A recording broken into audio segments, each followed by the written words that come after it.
What's going on, guys? JHoyt back with you today. Welcome back to some CDL playlist. We're playing Hardpoint on my second favorite map, Gunrunner.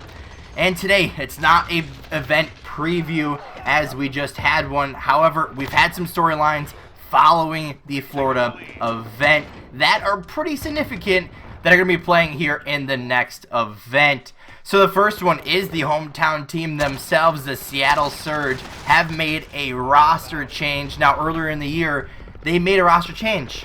It was Enable out, Pander got put in, one of their substitutes.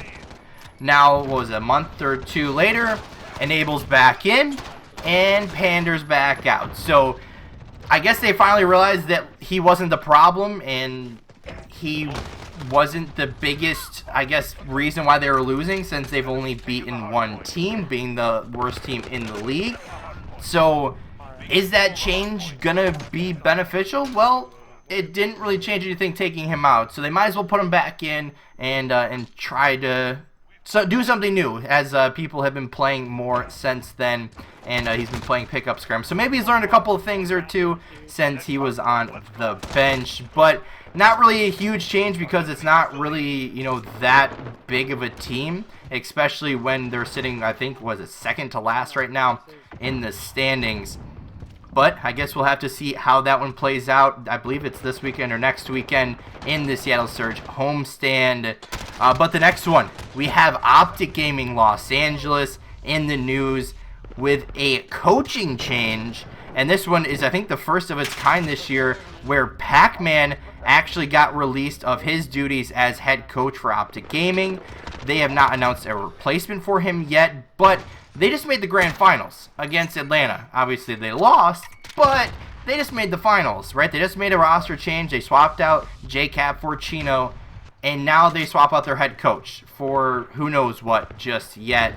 But I don't really know why they did that. Maybe they felt either it was going to be more beneficial without him, or they're going to have another coach signed upcoming here. Not exactly sure. Nothing official as of yet. But we'll have to, again, see how that one plays out with no coach and the new roster going forward. I'm not sure if they're playing in Seattle or not. But after coming off a Grand Finals appearance, I mean, they can't really go much farther up. So maybe they're going to decline after Pac-Man leaves. You don't know. But we'll wait and find out soon enough. Then probably our biggest topic yet with the CDL. So if we remember from before, the Chicago Huntsmen made a huge change, benching Gunless in exchange for General.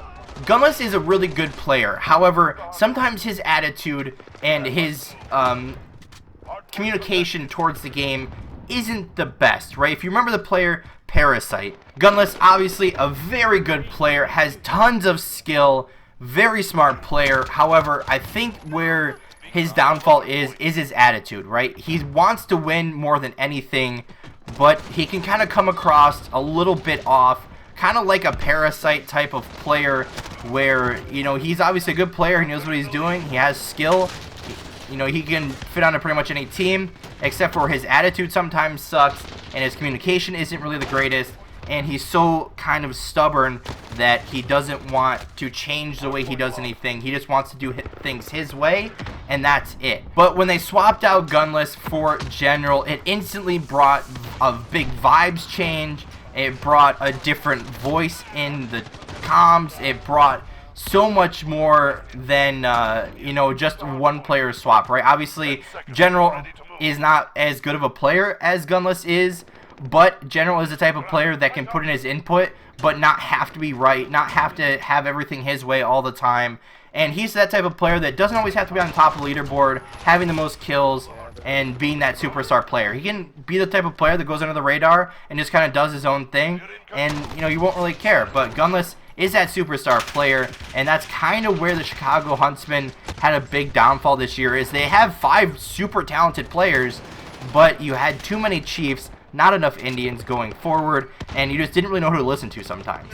But with the Seattle event right around the corner, Chicago is looking to be playing with General going into the event that we know of. Nothing official has been made so far.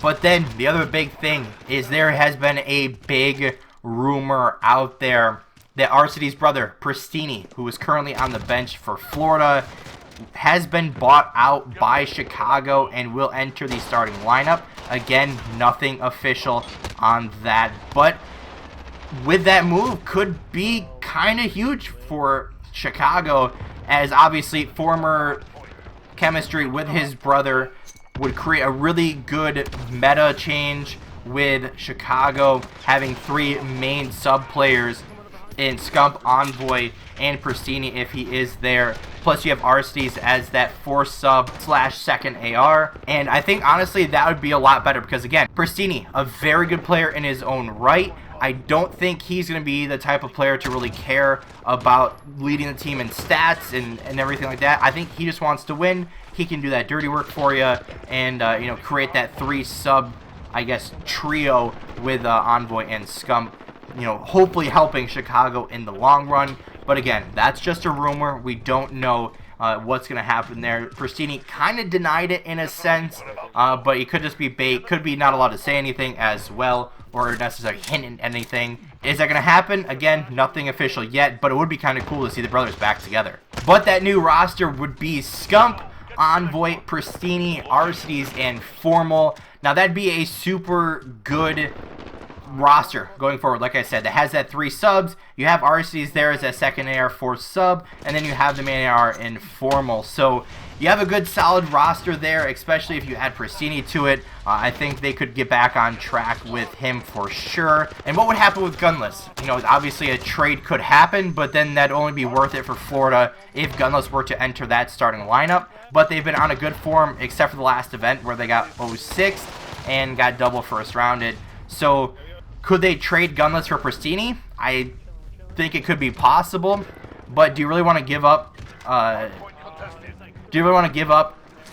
Gunless for Prestinni and be able to keep him and possibly, you know, pick up a better trade and, you know, possibly get more money if you just kind of wait for a buyout for him?